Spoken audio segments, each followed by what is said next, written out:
Dear students, welcome to one and all. Today நம்ம இன்னைக்கு என்ன டிஸ்கஸ் பண்ண போறோம் அப்படினு பார்த்தோம்னா Introduction to Hypertext Preprocessor அப்படிங்கற ஒரு லெசன் தான் பார்க்க போறோம். That means PHP ஓட introduction session. So PHP அப்படிங்கிறது வந்துட்டு என்ன அப்படி சொல்லிட்டு பார்க்கிறதுக்கு முன்னாடி எதுக்காக PHP வந்துட்டு நம்ம வந்துட்டு யூஸ் பண்ண போறோம் நம்மளுடைய டே டு டே லைஃப்ல வந்துட்டு PHP ஓட இம்பாக்ட் என்ன அப்படிங்கறத வந்துட்டு ஃபர்ஸ்ட் நம்ம வந்துட்டு தெரிஞ்சுக்கலாம். So PHP அப்படிங்க வந்துட்டு என்னன்னு கேட்டிங்கன்னா it is a scripting language. ஆக்சுவலா வந்துட்டு என்னன்னு சொல்லலாம்னா வெப் பேஸ்ட் ப்ரோக்ராம் நாம வந்துட்டு கிரியேட் பண்றதுக்காக உருவாக்கப்பட்ட ஒரு ப்ரோக்ராமிங் கான்செப்ட் தான் வந்துட்டு என்னன்னு சொல்றோம்னா PHP. ஸோ நார்மலாகவே வந்துட்டு நம்ம கேள்விப்பட்டிருப்போம் HTML, DHTML, XML இந்த மாதிரி வந்துட்டு நிறைய ஸ்கிரிப்டிங் ஓரியன்டா வெப் டாக்குமெண்ட்ஸ் வந்துட்டு கிரியேட் பண்றதுக்காக என்ன பண்றோம் இந்த லாங்குவேஜ் எல்லாம் படிச்சிருப்போம் இல்லைன்னா நீங்க கேள்விப்பட்டிருப்பீங்க. அதாவது ஒரு பிசினஸ் பர்பஸ்க்காக ஆன்லைன்ல நம்ம வந்துட்டு என்ன பண்றோம்னா நம்மளுடைய ப்ராடக்ட்டை இல்லைன்னா நம்மளுடைய பிசினஸோட டீலிங்ஸை வந்துட்டு நம்ம வந்துட்டு எஸ்டாப்ளிஷ் பண்றதுக்காக நமக்கு வந்துட்டு சப்போர்ட் பண்றதுக்காக அந்த லான்ச்சிங் வந்துட்டு ப்ரொவைட் பண்றதுக்காக உருவாக்கப்பட்ட மார்க்அப் லாங்குவேஜஸ் தான் இதெல்லாம். இது HTML, XML, DHTML etcetera etcetera. So அதோட PHP வந்துட்டு எந்த அளவுக்கு வந்துட்டு காம்படிட் பண்ணி இன்னைக்கு சக்சஸ்ஃபுல்லா மாறி இருக்கு அப்படின்னு சொல்லிட்டு பாத்தீங்கன்னா 78% of developer they are using only for PHP for creating the web documents. அதாவது வெப் பேஜஸ் வந்துட்டு கிரியேட் பண்றதுக்காக 78% ஆஃப் ப்ரோக்ராமர்ஸ் அண்ட் டெவலப்பர்ஸ் வந்துட்டு எதை யூஸ் பண்றாங்க PHP தான் யூஸ் பண்றாங்க. ஸோ நார்மலாவே இது வந்துட்டு எப்போ லான்ச் பண்ணாங்க அப்படின்னு சொல்லிட்டு கேட்டோம்னா இந்த இயர் ஆஃப் 1994ல லான்ச் பண்ணியிருக்காங்க. ஓகேவா, எப்போ 1994லயே லான்ச் பண்ணிட்டாங்க. பட் அதனுடைய ரீசன்ட் டெக்னிக்ஸ் அதெல்லாம் வந்துட்டு என்ன ஆச்சுன்னா இப்போ நவடேஸ் ரொம்ப வந்துட்டு என்ன ஆச்சுன்னா நிறைய பேருக்கு வந்துட்டு பிடிச்சு போக இது வந்து ரொம்ப ஈஸியரா இருக்கு கத்துக்கிறதுக்கு. அதனால நம்ம வந்துட்டு என்ன பண்ணலாம்னா மார்க்அப் லாங்குவேஜஸ்ல இருந்து இதை என்ன பண்றாங்க ஓவர் கம் பண்ணி இதை வந்துட்டு யூஸ் பண்ணிட்டு இருக்கிறோம் PHP. ஸோ PHP ஃபர்ஸ்ட் அதுக்கு என்ன நேம் கொடுத்திருந்தாங்க அப்படின்னு சொல்லிட்டு கேட்டோம்னா பர்சனல் ஹோம் பேஜ் அப்படிங்கறத அதனுடைய first name. But recent days we are calling for என்ன சொல்றோம் ஹைப்பர்டெக்ஸ்ட் ப்ரீப்ராசஸர். அதாவது PHP ஹைப்பர்டெக்ஸ்ட் ப்ரீப்ராசஸர் அப்படின்ட்டு நம்ம வந்து என்ன சொல்றோம்னா ரீசன்ட் டேஸ் வந்துட்டு சொல்லிட்டு இருக்கிறோம். So far in this lessons we can discussing about importance of web applications. அதுக்கப்புறமேட்டுக்கு ஸ்கிரிப்டிங் லாங்குவேஜ்னா என்ன, அதில் வந்துட்டு சர்வர் சைட் ஸ்கிரிப்டிங் லாங்குவேஜ்னா என்ன, then features of PHP, basics development process, அதுக்கப்புறம் we can understanding about the web server installation and the configurations. இதுதான் வந்துட்டு இந்த லெசன்ல நம்ம வந்துட்டு டீல் பண்ணக்கூடியது. நாம இதில் மெயினா வந்துட்டு இன்னைக்கு பார்க்க போறது வந்துட்டு என்னன்னு கேட்டீங்கன்னா ஃபியூச்சர்ஸ் ஆஃப் PHP வரைக்கும் நம்ம வந்துட்டு டிஸ்கஸ் பண்ணுவோம். ஸோ நம்பர் 1 என்னன்னு சொல்லிட்டீங்கன்னா PHP is one of the most widely used and recognizable technologies in use on the internet அப்படின்னு வந்து சொல்றாங்க. அதாவது that means இன்டர்நெட்ல மோர் ஓவர் ரொம்ப எல்லாத்துக்கிட்டும் பரவலா இருக்கக்கூடிய ஒரு டெக்னாலஜி எதுன்னு கேட்டீங்கன்னா PHP தான். அதாவது நம்ம இப்போ வந்துட்டு என்ன பண்றோம் ஃபேஸ்புக் யூஸ் பண்றோம், அதுக்கப்புறம் வந்துட்டு என்ன யூஸ் பண்றோம் இன்ஸ்டாகிராம் யூஸ் பண்றோம், அமேசான், பிளிப்கார்ட் இந்த மாதிரி நிறைய காமர்ஸ் ஓரியன்டா நம்மளுடைய பிசினஸ் டெக்னாலஜிஸ் வந்துட்டு க்ரோத் பண்றதுக்காக என்ன பண்றோம் நிறைய வந்துட்டு இது பண்றனாலும் இந்த PHP தான் வந்துட்டு என்னவா இருக்குதுன்னா நம்ம டெவலப் பண்றதுக்கு வந்துட்டு அதனுடைய டெக்னாலஜிஸ் தான் வந்துட்டு என்ன ஆகுதுன்னா நமக்கு வந்துட்டு டெக்னாலஜிஸ் வைஸா நம்ம வந்துட்டு யூஸ் பண்றதுக்கு வந்துட்டு ரொம்ப ஹெல்ப்ஃபுல்லா இருக்கு. ஸோ இப்போ சொன்ன பார்த்தீங்களா ஆக்சுவலா PHP உடைய ஒரிஜினல் நேம் என்னன்னு கேட்டோம்னா personal home page. But recent days we are called for PHP hypertext preprocessor. So இதுதான் வந்துட்டு என்னன்னு சொல்றோம்னா it is the fundamental part of any dynamic web page. PHP தான் வந்துட்டு என்னன்னு சொல்றோம்னா டைனமிக் வெப் பேஜ் வந்துட்டு கிரியேட் பண்றதுக்கு வந்துட்டு ஒரு ஃபண்டமெண்டல் பார்ட்டா வந்துட்டு சப்போர்ட் பண்ணிருக்கு. So PHP is one of the important server side and the general purpose scripting language அப்படின்னு வந்து சொல்றாங்க. அதாவது சர்வர் சைட்ல நம்ம வந்துட்டு ப்ரோக்ராம் டெவலப் பண்றதுக்கும் தட் மீன்ஸ் சர்வர் சைடு அப்படின்னா என்ன அப்படின்னு சொல்லிட்டு கேட்டீங்கன்னா இப்போ நீ அமேசான்ல வந்துட்டு ஒரு ப்ராடக்ட் வந்துட்டு ஆர்டர் பண்ற ஓகேவா, எங்க வந்து பண்ணுவ உன்னுடைய சிஸ்டத்துல இருந்தோ இல்ல உன்னுடைய மொபைல் போன் ஸ்மார்ட் போன்ஸ்ல இருந்தோ வந்துட்டு ஆர்டர் பண்ணுவ இல்லையா. இப்போ இந்த ரிக்வஸ்ட் வந்துட்டு எங்க போகுது ஒரு சிஸ்டத்துக்கு போகுது இல்லைங்களா, அந்த அமேசான் சைட்ல போயிட்டு ஒரு பர்டிகுலர் பிளேஸ்க்கு போகுது பாத்தீங்களா, அதான் வந்துட்டு என்னன்னு சொல்றோம்னா சர்வர் அப்படின்னு வந்து சொல்றோம். நாமெல்லாம் வந்துட்டு யாருன்னு கேட்டோம்னா client. So it's supporting both server side as well as the client side. நம்ம என்ன ரிக்வெஸ்ட் ஃபார்ம் பண்றோமோ அந்த ரிக்வெஸ்ட் வந்து என்ன பண்ணுது கேதர் பண்ணி அதை கொண்டு போயிட்டு என்ன பண்றது ஸ்டோர் பண்ணி அதுக்கு ரிக்வெஸ்ட்க்கு உண்டான ரெஸ்பான்ஸ் வந்து நமக்கு வந்துட்டு பண்ணி கொடுக்கும். ஸோ அதனால தான் வந்துட்டு சொல்றோம் PHP is one of the important server side and also a general purpose scripting language. இது யார் வந்துட்டு இன்ட்ரடியூஸ் பண்ணாங்க அப்படின்னு சொல்லிட்டு கேட்டோம்னா ராஸ்மஸ் லார்டாஃப் அப்படிங்கிறவர் தான் வந்துட்டு என்ன பண்ணாருன்னா இதை வந்துட்டு இன்ட்ரடியூஸ் பண்ணார். இந்த லாங்குவேஜ் வந்துட்டு டிசைன் பண்ணது யாரு? ராஸ்மஸ் லார்டாஃப் அப்படிங்கிறவர். எந்த இயர் ஆல்ரெடி நான் சொன்னேன், 1994. It is very simple and lightweighted open source server side scripting language. So இந்த பாயிண்ட் நல்லா கவனிங்க. It is very simple. எப்படி லேர்ன் பண்றதுக்கு ரொம்ப ஈஸியா இருக்கும். And also lightweighted open source அப்படின்னா வந்துட்டு என்னன்னு கேட்டீங்கன்னா ஃப்ரீயா நமக்கு கிடைக்குது. இந்த PHP லாங்குவேஜ் நம்ம வந்துட்டு என்ன பண்ண தேவையில்ல, பர்ச்சேஸ் பண்ணி யூஸ் பண்ணணும்னு கிடையாது. ஃப்ரீயா நமக்கு வந்துட்டு என்ன இருக்கு, ஆன்லைன்ல அவைலபிளா இருக்கும். நம்ம டவுன்லோட் பண்ணி நம்ம வந்து என்ன பண்ணிக்கலாம், நம்மளுடைய ஸ்கிரிப்ட் வந்து நாமளே வந்துட்டு டெவலப் பண்ணிக்கலாம். ஓகே, இப்போ நெக்ஸ்ட் வந்து என்னன்னு பாத்தீங்கன்னா இந்த PHP வந்து என்ன பண்ணனா it is easily embedded with HTML and other client side scripting languages. client sideனா வந்துட்டு என்ன சொல்லியிருந்தேன், இப்போ நம்ம ஆர்டர் கொடுக்குறோம் இல்லையா, ஒரு சைட்டுக்குள்ள போயிட்டு நாம ஆர்டர் கொடுக்குறோம் இல்லையா, நம்ம சிஸ்டத்தை யூஸ் பண்றோம் இல்லையா, அதுதான் வந்துட்டு கிளைண்ட். நாம தான் கிளைண்ட். நாம வந்துட்டு ரிக்வஸ்ட் பண்றது வந்துட்டு இன்னொரு சைட்டுக்குள்ள போய் பண்றோம் இல்லையா, அது வந்துட்டு என்னன்னா சர்வர். அது போகக்கூடிய ரிக்வஸ்ட் வந்துட்டு எங்க போய் அந்த மெயில்ஸோ இல்ல வந்துட்டு அந்த வெப் பேஜஸோ இல்ல அந்த பர்டிகுலர் இது வந்துட்டு எங்க இது பண்ணிருக்காங்களோ, ரிஜிஸ்டர் பண்ணிருக்காங்களோ அந்த சிஸ்டத்துக்கு போறதுதான் வந்துட்டு என்னன்னு சொல்றோம்னா சர்வர். சோ அதனாலதான் வந்து சொல்றேன் it is easily embedded with HTML and other client side scripting languages. இப்போ for example CSS cascading style sheet அப்படிங்கிற ஒரு ஸ்கிரிப்டிங் லாங்குவேஜஸ் வந்துட்டு யூஸ் பண்ணுவாங்க. ஜாவா ஸ்கிரிப்ட் யூஸ் பண்ணலாம், VB ஸ்கிரிப்ட் யூஸ் பண்ணலாம். இதெல்லாம் ரெண்டு தான் கொடுத்துருக்கோம். நிறைய ஸ்கிரிப்டிங் லாங்குவேஜஸ் இருக்கு. ஓகேவா, CSS ஜாவா ஸ்கிரிப்ட் மட்டும் தான் கொடுத்துருக்காங்க. இன்னும் அடிஷனலா வந்துட்டு என்ன இருக்கு, நமக்கு வந்துட்டு VB ஸ்கிரிப்ட் இருக்கு, PHP யூஸ் பண்ணிக்கலாம். ஓகேவா, ஜாவா எக்ஸ்ன்னு சொல்லிட்டு ஒன்று இருக்கு, C# இருக்கு. இந்த மாதிரி நிறைய நம்ம ஸ்கிரிப்டிங் லாங்குவேஜஸ் வந்துட்டு நம்ம யூஸ் பண்ணிக்கலாம். எல்லாத்துக்குமே வந்துட்டு என்ன பண்ணுதுன்னா இந்த PHP வந்துட்டு ஈஸியா எம்பெடட் ஆகிக்கும். எம்பெடட்னா வந்துட்டு என்னன்னா அது இருக்கக்கூடிய டேட்டாவை எடுத்துக்கும். ஓகேவா, it also creates dynamic and interactive web pages in the real time web development projects. இந்த பாயிண்ட் நல்லா பாருங்க. இட் ஆல்சோ கிரியேட்ஸ் டைனமிக்னா வந்துட்டு என்ன, ஆட்டோமேட்டிக்கா வந்துட்டு என்ன ஆயிட்டு இருக்கும், அது ரெஃப்ரெஷ் ஆயிட்டு ரெக்வஸ்ட் வந்து என்ன பண்ணா நமக்கு வந்து ப்ரொசீட் பண்ணிக்கிட்டே இருக்கும். அண்ட் இன்டராக்டிவ் வெப் பேஜஸ்னா இப்போ நீ போயிட்டு வந்துட்டு என்ன பண்ணுவ, ஃபார் எக்ஸாம்பிள் என்ன சொல்லலாம்னு கேட்டீங்கன்னா, ஒன் செகண்ட்ப்பா, அதாவது நம்ம ஆர்டர்ஸ் கொடுக்கறதெல்லாம் நம்ம வந்துட்டு பார்த்துருப்போம் இல்லையா, எப்படி கொடுத்துருப்போம் ஆர்டர்லாம். நார்மலா வந்துட்டு அந்த வெப்சைட்டுக்குள்ள போயிடுவோம். போயிட்டு நம்ம வந்துட்டு என்ன பண்ணுவோம், லிசன் காட்டுறேன். இன்டராக்டிவ் வெப் பேஜஸ் அப்படிங்கிறதுக்கு வந்துட்டு ஒரு எக்ஸாம்பிள் வந்து நான் உங்களுக்கு காட்டுறேன்.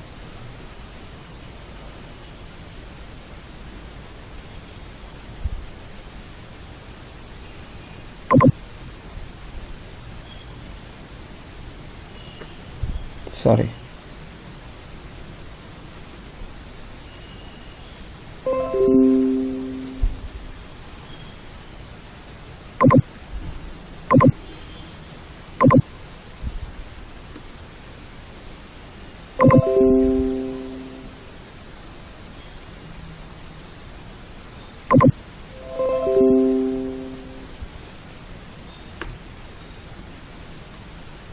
பாருங்க. What is mean by interactive web pages அப்படிங்கிறதுக்காக நான் வந்துட்டு உங்களுக்கு கொடுக்குறேன். இப்போ amazon.com அப்படின்னு சொல்லிட்டு நான் வந்துட்டு இங்க போட்டிருக்கிறேன் இல்லையா.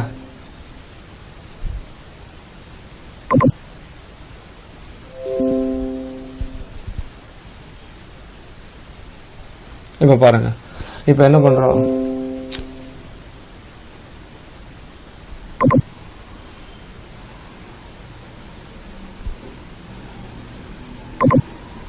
பாருங்க ஷாப் கம்ப்யூட்டர்ஸ். இப்போ நான் வந்துட்டு இதை கிளிக் பண்ணனா வந்துட்டு என்ன ஆகும், இப்போ அந்த கம்ப்யூட்டர் ஆக்சசரிஸ் எல்லாம் நமக்கு வந்துட்டு வருது. இப்போ நான் இந்த இது பர்டிகுலரா நான் வந்துட்டு கிளிக் பண்றேன்னு வைங்களேன், அப்ப என்ன ஆகுது, இந்த ரிலேட்டடா இருக்கக்கூடிய இன்ஃபர்மேஷன்ஸ்லாம் வருது இல்லையா. ஸோ இந்த மாதிரி வந்துட்டு நம்ம வந்து என்ன பண்றோம்னா, ஒரு ப்ராடக்ட்டை எடுத்துட்டோம்னா அந்த ப்ராடக்ட்டுக்கு ரிலேட்டடா இருக்கக்கூடிய இன்ஃபர்மேஷன்ஸ் நமக்கு வந்து என்ன ஆகும்னா அது அப்படியே அடுத்துன்னு வந்து நமக்கு வந்துட்டு காட்டிக்கிட்டே இருக்கும். ஸோ இதை தான் வந்துட்டு என்னன்னு சொல்றோம்னா இன்டராக்டிவ் அப்படின்னு நம்ம வந்துட்டு சொல்றோம். இதுக்கு பேர் தான் வந்துட்டு என்னன்னு சொல்றோம்,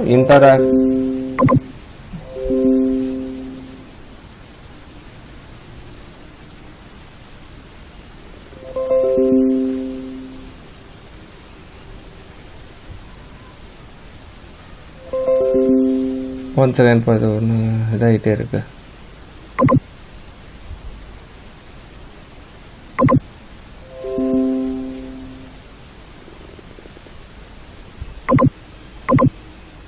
ஸோ இதுதான் வந்து நம்ம வந்துட்டு சொல்றோம். What is mean by interactive web pages அப்படிங்கிறதுக்கு வந்துட்டு இதுதான் வந்துட்டு இது.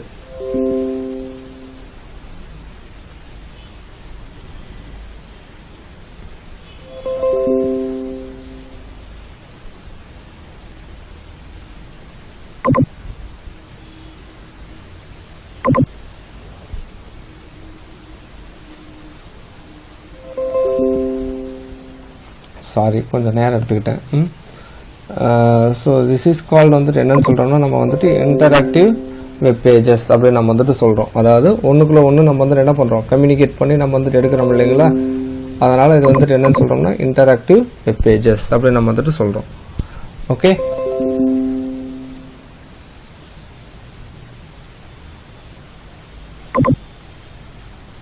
ஸோ இப்போ நெக்ஸ்ட் வந்துட்டு என்னன்னு கேட்டீங்கன்னா,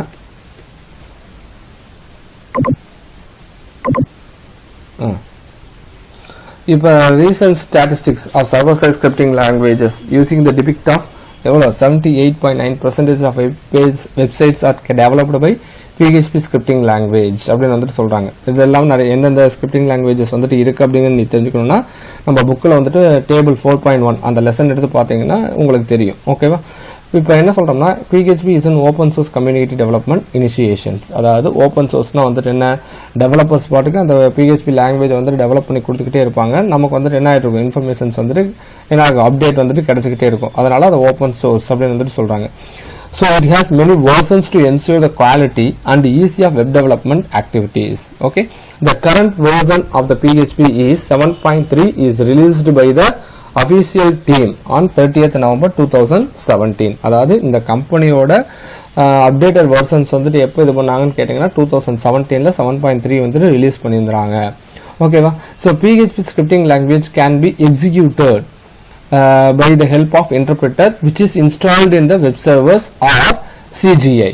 அப்படின்னா வந்துட்டு என்னன்னு கேட்டீங்கன்னா, அந்த வெப் சர்வர்லயே வந்துட்டு PHP எக்ஸிக்யூட் ஆகிறதுக்கு உண்டான இன்டர்பிரட்டரும் சைமல்டேனியஸா இருக்கும். அதர்வைஸ் காமன் கேட்வே இன்டர்ஃபேஸ் அப்படின்னு சொல்லக்கூடிய ஒரு இதுல வந்துட்டு என்ன பண்ணுவாங்கன்னா, அந்த PHP-யோட இன்டர்பிரட்டர் வந்துட்டு இருக்கும். இப்போ நம்ம வெப்சைட்ஸ்குள்ளாரெல்லாம் போறோம்னா, அந்த வெப்சைட்ஸ்குள்ளார போகும்போது அந்த பேஜ் ஓப்பன் ஆகிறதுக்கு அந்த கமாண்ட்ஸ் வந்துட்டு எக்ஸிக்யூட் ஆகுது இல்லையா, அந்த கமாண்ட்ஸ் எக்ஸிக்யூட் பண்றதுக்கு என்ன பண்ணிருப்பாங்க, இந்த இன்டர்பிரட்டர் வந்துட்டு அந்த வெப் சர்வர்ஸ்லயே வந்துட்டு ஸ்டோர் பண்ணிருப்பாங்க. அதர்வைஸ் காமன் கேட்வே இன்டர்ஃபேஸ் அப்படிங்கிற இருக்கக்கூடிய ஒரு பிளேஸ்ல வந்துட்டு ஸ்டோர் பண்ணிருப்பாங்க. அது என்ன சார் காமன் கேட்வே இன்டர்ஃபேஸ் அப்படின்னு சொல்லிட்டு கேட்டீங்கன்னா, நம்மளுடைய வெப்சைட்டை வந்துட்டு நம்ம வந்துட்டு www.google.com அப்படின்னு சொல்லும்போது அந்த கூகுள் பேஜ் ஓபன் பண்றதுக்கு முன்னாடி இந்த இன்ஃபர்மேஷன் சர்வீஸ் ப்ரொவைடர் அப்படின்னு இருக்கிறது தான் வந்துட்டு என்ன பண்ணுவாங்கன்னா நமக்கு வந்துட்டு யூஸ் பண்ணுவாங்க. ஸோ அதை வந்துட்டு என்ன பண்ணுதுன்னா, அதுல இருந்து தான் வந்துட்டு என்ன ஆகும்னா அந்த பேஜஸ் வந்துட்டு ரிசீவ் ஆகி நமக்கு வந்துட்டு நம்மளுடைய சிஸ்டத்துல வந்துட்டு லோட் ஆகுது. ஸோ வெப் சர்வருக்கும் நம்மளுடைய சிஸ்டத்துக்கு இன்பிட்வீன்ல அந்த கனெக்ஷன்ஸ் பாயிண்ட் இருக்கு பாத்தீங்களா, அதை தான் வந்துட்டு காமன் கேட்வே இன்டர்ஃபேஸ் அப்படின்னு நம்ம வந்துட்டு சொல்லுவோம்.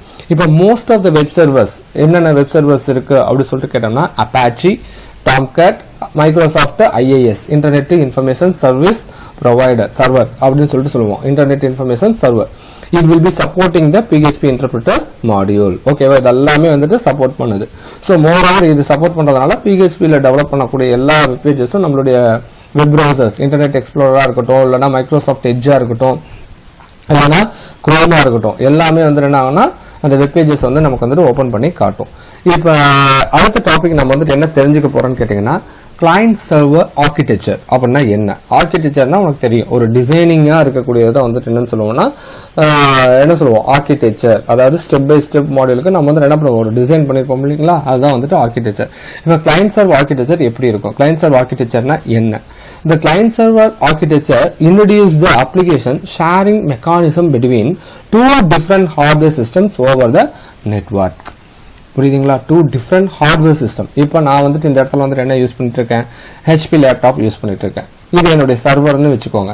நீ இப்போ என்னுடைய பேஜஸ் வந்துட்டு ஓபன் பண்ற, நீ அந்த இடத்துல வந்துட்டு என்ன பண்ணிருப்ப, ஸ்மார்ட் போன்ஸ் யூஸ் பண்ணிருக்கலாம். அதர்வைஸ் வந்துட்டு என்ன யூஸ் பண்ணிருக்கலாம், ஒரு டெஸ்க்டாப், அதாவது ஒரு மானிட்டர், CPU வச்சு நீ அதன் மூலியமா கனெக்ட் பண்ணிருக்கலாம். அப்போ two different kind of hardware சிஸ்டத்தை வந்துட்டு என்ன பண்ணுதுன்னா ஷேர் பண்ணி அதுல இன்ஃபர்மேஷன்ஸ் வந்துட்டு என்ன பண்றாங்க, நம்ம வந்துட்டு சேஞ்ச் ஓவர் பண்ணிக்கிறோம் இல்லைங்களா, அதுதான் வந்துட்டு சொல்றாங்க. The client server architecture என்ன பண்ணுது, introducing application sharing mechanism, ஓகேவா, between the two different hardware systems over the network. So இப்போ உனக்கு புரியுற மாதிரி சொல்லணும்னா, நம்ம சிஸ்டத்துல இருந்து பிரிண்ட் அவுட் கொடுக்குறோம் நெட்வொர்க்ல, நெட்வொர்க்கில் கனெக்ட் ஆகிருக்கணும். அப்போ பிரிண்ட் அவுட் கொடுக்கும்போது வந்துட்டு என்ன ஆகுது, நம்மளுடைய லேப்ல இருந்து எங்கே போகுது, ஆஃபீஸில் இருக்கக்கூடிய சிஸ்டத்தின் மூலிமா கனெக்ட் பண்ணி அங்கே பிரிண்ட் ஆகுது. அப்போ 2 டிஃப்ரெண்ட் கைண்ட் ஆஃப் சிஸ்டம்ஸ். ஒன்று வந்துட்டு நம்மளுடைய மானிட்டர், இன்னொன்று நம்மளுடைய டெஸ்க்டாப்பு, இன்னொன்று வந்துட்டு என்னன்னு கேட்டீங்கன்னா அங்கே இருக்கக்கூடிய பிரிண்டர். ஸோ இந்த மாதிரி 2 டிஃப்ரெண்ட் ஹார்ட்வேர் காம்பனன்ட்ஸ் வந்துட்டு நம்ம வந்துட்டு என்ன பண்ணுறோம்னா கனெக்ட் பண்ணி அதன் மூலியமா இன்ஃபர்மேஷன்ஸ் ஷேர் பண்ணக்கூடிய மெக்கானிசம் வந்துட்டு எது வந்துட்டு இது பண்ணிருக்கு, கிளையன்ட் சர்வர் ஆர்கிடெக்சர் தான் நமக்கு வந்துட்டு இம்ப்ளிமெண்ட் பண்ணிருக்கு. இப்போ in 1990s the main objectives of internet implies that an application is shared by more than one hardware, either could be a server or client machine. என்ன சொல்றாங்க, ஒன்னா சர்வரா இருக்கலாம் இல்லைன்னா கிளையன்ட் மிஷின். இது ரெண்டையுமே நம்ம வந்துட்டு என்ன பண்றோம்னா கனெக்ட் பண்ணி நம்மளுடைய இன்ஃபர்மேஷன்ஸை வந்துட்டு ஷேர் பண்றோம். இப்போ the server is a high performance hardware machine which can run more than one application. அப்ளிகேஷன்ஸ்க்கு ஸ்பெல்லிங் தப்பாக கொடுத்துருக்கிறேன், ஒரி பண்ணிக்க வேண்டாம், ஓகேவா. கன்கரண்ட்லி அப்படின்னு வந்துட்டு சொல்றாங்க. the server is a high performance. சர்வராக எது இருக்குதோ அதனுடைய கான்ஃபிகரேஷன்ஸ் தான் வந்துட்டு என்ன இருக்கும், ஹையரா இருக்கும். ஸோ கிளையன்ட் சைடில் இருக்கக்கூடிய சிஸ்டத்துடைய இது வந்துட்டு என்ன இருக்கும், கொஞ்சம் அதனுடைய இது வந்துட்டு கம்மியாக தான் இருக்கும். ஸோ அதுதான் வந்துட்டு சொல்றாங்க. the client is a separate machine which is connected with the server in the network. அதாவது வந்து என்ன சொல்றாங்க, client is a separate machine. நாம யூஸ் பண்ணக்கூடிய சிஸ்டம் வந்துட்டு செப்பரேட்டா இருக்கும். it will be connected with the server. சர்வரோட கனெக்ட் பண்ணி நெட்வொர்க்ல வந்து என்ன பண்ணுதுன்னா ப்ரொசீட் பண்ணிக்குது. it could send the request. இது client வந்துட்டு சென்ட் பண்ணுது, ரிக்வெஸ்ட் வந்துட்டு சென்ட் பண்ணுது. and receiving the response from the server hardware. அதாவது சர்வர்ல இருந்து வரக்கூடிய ரெஸ்பான்ஸையும் வந்து என்ன பண்ணிக்கன்னா சைமல்டேனியஸா வந்துட்டு ரிசீவ் பண்ணிக்கும். so the server and client are also called service provider and service requester respectively. அப்போ சர்வரும் கிளையண்டும் தான் வந்து என்னன்னு சொல்றாங்கன்னா service provider and service requester respectively அப்படின்னு வந்து சொல்றாங்க. அதாவது சர்வரை service provider, client service requester அப்படின்னு நம்ம வந்துட்டு சொல்லலாம். புரியுதா? இப்போ இந்த டயக்ராம் பாருங்க, உங்களுக்கு புரியும். இப்போ நாம இங்க உட்கார்ந்து இருக்கிறோம். ஃபர்ஸ்ட் அந்த மென் மாதிரி இருக்காம பாத்தீங்களா, அதான் நாம. ஓகேவா? we are sending the query. இதுக்கு சர்வருக்கு வந்துட்டு சென்ட் பண்றோம். அது என்ன பண்ணுது, டேட்டா பேஸ்ல போயிட்டு டேட்டாவை சர்ச் பண்ணி எடுத்து மறுபடியும் அந்த நீ கொடுத்த குறிக்கு, அதாவது நீ கேட்ட கமெண்ட்ஸுக்கு ரெஸ்பாண்ட் பண்ணி அனுப்புது. ஸோ அப்போ அதனாலதான் வந்துட்டு என்னன்னு சொல்றாங்கன்னா, இந்த கிளைண்ட்டுங்கிறது வந்துட்டு என்னன்னு கேட்டோம்னா சர்வீஸ் ப்ரொவைடர், சாரி சர்வருங்கிறது வந்துட்டு என்னன்னு கேட்டோம்னா service provider.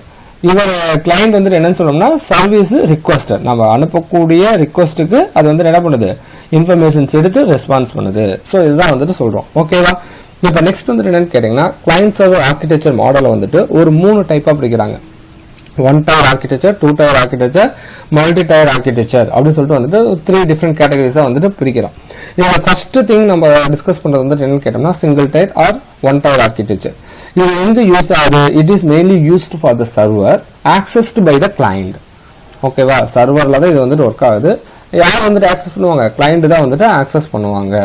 So the client applications runs inside the server machines itself. என்ன சொல்றாங்க, the client application, client ஓட application வந்துட்டு என்ன, இப்போ ஃபார் எக்ஸாம்பிள் நம்ம வந்துட்டு amazon.com அப்படின்னு சொல்லிட்டு கொடுத்தோம்னா அமேசானுடைய சைட் வந்துட்டு எங்க ரன் ஆகுது, சர்வர்ல வந்துட்டு ரன் ஆகும்.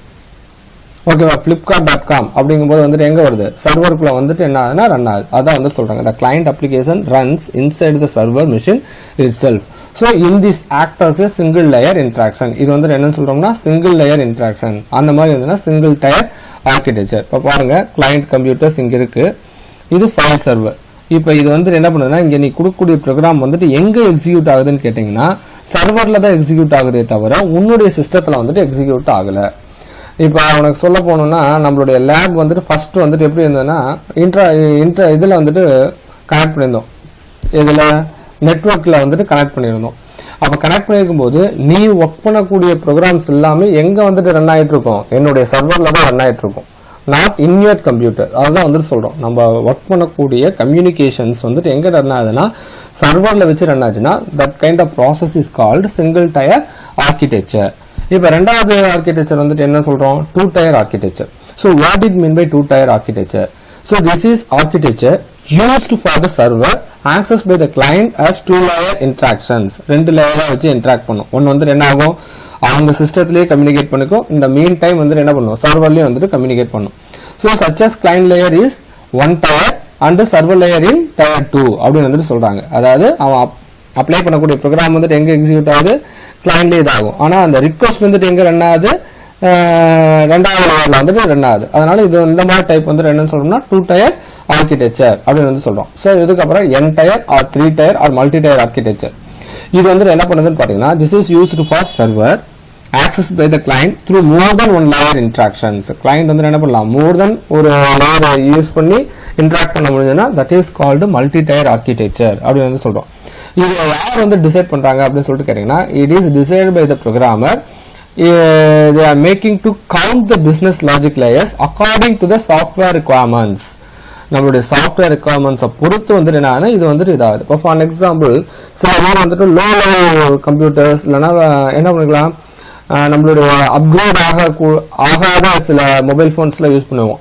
அப்போ அவங்களுக்கு வந்துட்டு என்ன ஆகும் அவங்களும் வந்துட்டு என்ன பண்ணணும் நெட்வொர்க்ல வந்துட்டு கம்யூனிகேட் பண்ணணும். அப்போ என்ன ஆகும்னு கேட்டீங்கன்னா நம்மளுடைய மிஷின்ல வந்துட்டு என்ன ஆகும்னா அந்த ரிக்வஸ்ட் வந்துட்டு இது பண்ணும். அது வந்துட்டு என்ன பண்ணுது செகண்ட் லேயர் கொண்டு போயிட்டு செகண்ட் லேயர்ல இருந்து வந்து என்ன பண்ணும் சர்வர்ல கொண்டு போயிட்டு வந்துட்டு பார்க்கும். இட்ஸ் டிபெண்ட்ஸ் ஆன் த என்னன்னு சொல்றாங்க சாஃப்ட்வேர் ரெக்குவயர்மெண்ட். சாஃப்ட்வேர் வந்துட்டு அப்டேட்டட் ஆகாம இருந்ததுன்னா அது வந்து என்ன ஆகும் தேர்ட் பார்ட்டியில வச்சு எக்ஸிக்யூட் பண்ணி நமக்கு வந்து ரிசல்ட் வந்துட்டு ப்ரொடியூஸ் பண்ணும். ஸோ அந்த மாதிரி பண்றது வந்துட்டு என்னன்னு சொல்றோம்னா 3 tier architecture. So that is the reason in this model is also known as 3 tier architecture. இப்போ நெக்ஸ்ட் வந்துட்டு என்னன்னு பார்த்தோம்னா சர்வர் சைடு ஸ்கிரிப்டிங் ப்ரோக்ராமிங் அப்படிங்கன்னா என்ன? So web scripting language is divided into 2 types. ஒன்று கிளைண்ட் சைடு ஸ்கிரிப்டிங், இன்னொன்று வந்துட்டு என்ன சர்வர் சைடு ஸ்கிரிப்டிங் அப்படின்னு நம்ம வந்துட்டு சொல்றோம். So the PHP is code entirely execute on web server which is installed in the remote machine and it is generating HTML code which is sent to the user அப்படின்னு வந்து சொல்றாங்க. அதாவது PHP code வந்துட்டு என்டையரா execute ஆகுது. எங்க execute ஆகுது web சர்வர்ல execute ஆகுது. அது எங்க இன்ஸ்டால் ஆயிருக்கு ரிமோட் மிஷின், அதாவது வேற எங்கேயாவது சர்வருங்கிறதுனால வேற ஏதாவது ஒரு லொகேஷன்ல இருக்கும் அங்க வந்துட்டு இதாகுது. And also it is generating the HTML code. PHP வந்துட்டு என்ன பண்ணுது HTML கோடையை ஜெனரேட் பண்ணி அதையும் வந்துட்டு யாருக்கு சென்ட் பண்ணுது யூசருக்கு வந்துட்டு சென்ட் பண்ணுது. ஸோ இதுதான் வந்துட்டு சொல்றோம். ஓகேவா?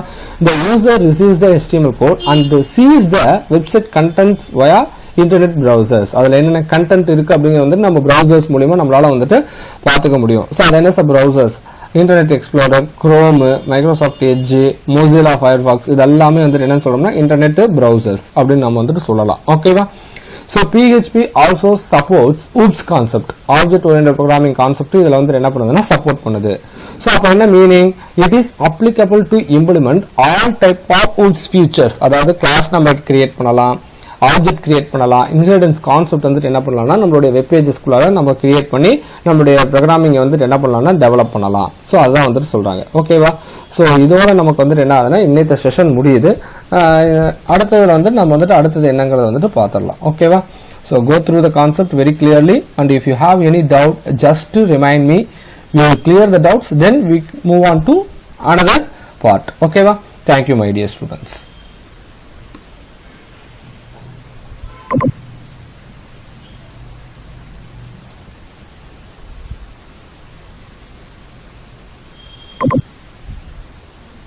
You